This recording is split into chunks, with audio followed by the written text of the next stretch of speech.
Hi hi hi hi hi. இந்த பக்கம் principal auditor, இந்த பக்கம் காம்பனன்ட் ஆடிட்டர். என்ன மேம் எப்ப பார்த்தாலும் சொல்றீங்க காம்பனன்ட் ஆடிட்டருடைய ஒர்க்கை பிரின்சிபல் ஆடிட்டர் ரெவியூலாம் பண்ணக்கூடாது, பிகாஸ் ப்ரோ கோட் ரெண்டு பேரும் ஈக்குவல் அப்படிலாம் சொல்றீங்க. அப்புறம் எப்படிதான் ஒரு பிரின்சிபல் ஆடிட்டர் வந்து ஒரு 50 காம்பனன்ட் ஆடிட்டரோட ரிப்போர்ட்டை கண்மூடித்தனமா நம்பி இவர் ஒரு ஃபைனல் ஆடிட் ரிப்போர்ட் கொடுக்க முடியுமா? என்ன மேம் நீங்க பேசுறீங்க? கொஞ்சமாவது நம்ம வந்து மத்த காம்பனன்ட் ஆடிட்டர்ஸ் அவங்களோட ஒர்க் ஒழுங்கா பண்ணிருக்காங்க இல்லையான்னு நம்ம செக் பண்ண வேண்டாமா? அடிக்வசியா நம்ம பார்க்க வேண்டாமா மேம்? பார்த்துட்டு தானே நம்ம வந்து நம்மளோட ரிப்போர்ட் கொடுக்க முடியும். எப்படி பார்த்தாலும் இந்த பிரின்சிபல் ஆடிட்டர் ஒரு ஒப்பீனியன் கொடுக்குறாருன்னா நாளைக்கு அதுல ஏதாவது ஒரு பிரச்சனைனா பிரின்சிபல் ஆடிட்டர் தானே மேம் மாட்டிக்க போறாரு.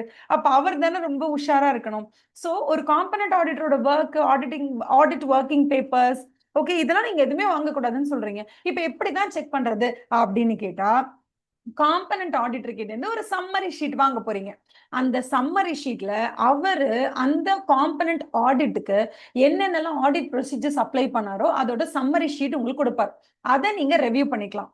அப்படி இல்லையா, நீங்க அவர்கிட்ட என்னென்னலாம் கேள்வி கேட்கணும்னு உங்களுக்கு தோணுதோ, ஒரு 100 கொஸ்டின்ஸ் கேட்கணும்னு உங்களுக்கு தோணுதுன்னு வச்சுக்கோங்களேன். அந்த 100 கொஸ்டின்ஸையும் அழகா டைப் பண்ணி ஒரு பெரிய புக்லெட் மாதிரி எடுத்துக்கிட்டு, சார் சார் நேர்ல வரீங்களா சார், காம்பனன்ட் சார் நேர்ல வரீங்களா, 2 பேரும் மீட் பண்ணலாமா, just will meet over cup of coffee அப்படி சொல்லிட்டு அவரை கூப்பிடுங்க.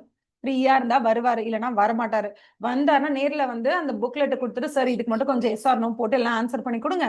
சோ தட் எனக்கு ஒரு அசஸ் பண்ண முடியும் சார் நீங்க எந்த மாதிரி லைக் ஒரு பெர்ஸ்பெக்டிவ்ல அந்த ஆடிட் கண்டக்ட் பண்ணிருக்கீங்க அப்படின்றத பத்தி எனக்கு ஒரு ஐடியா கிடைக்கும் sir. So please fill this form அப்படி சொல்லி அந்த கொஸ்டினரை அவர்கிட்ட கொடுங்க. அவர் அந்த கொஸ்டின் பார்த்துட்டு எஸ்ஆ நோவா நாட் அப்ளிகபிளா போட்டு தருவாரு. அதை வச்சு உங்களுக்கு ஒரு அசஸ்மெண்ட் கிடைக்கும். அதை தவிர அவரோட ஆடிட் ஒர்க்கிங் பேப்பர்ஸை போய் எடுத்து பார்க்கணும்னு நினைச்சீங்க, டிஷ்யூம் வாங்கிப்பீங்க.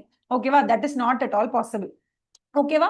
அப்ப பிரின்சிபல் ஆடிட்டரோட ஒரே ஒரு விண்டோ என்ன அப்படின்னு கேட்டீங்கன்னா, காம்பனன்ட் ஆடிட்டரோட ஒர்க்கை பத்தி தெரிஞ்சுக்கிறதுக்கு ஒன்னு கொஸ்டினர் கொடுத்து ஃபில் பண்ணி வாங்குங்க, இல்ல நீங்களா ஒரு செக்லிஸ்ட் வச்சுட்டு எல்லாம் கேள்வி கேளுங்க, ஒரு பதில் சொல்றாருன்னு பாருங்க.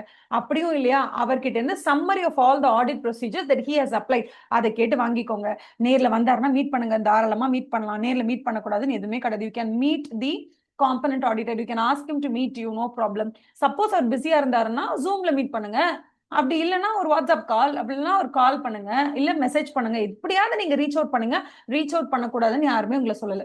ஓகேவா? All the best. Thank you. Have a nice day. Bye.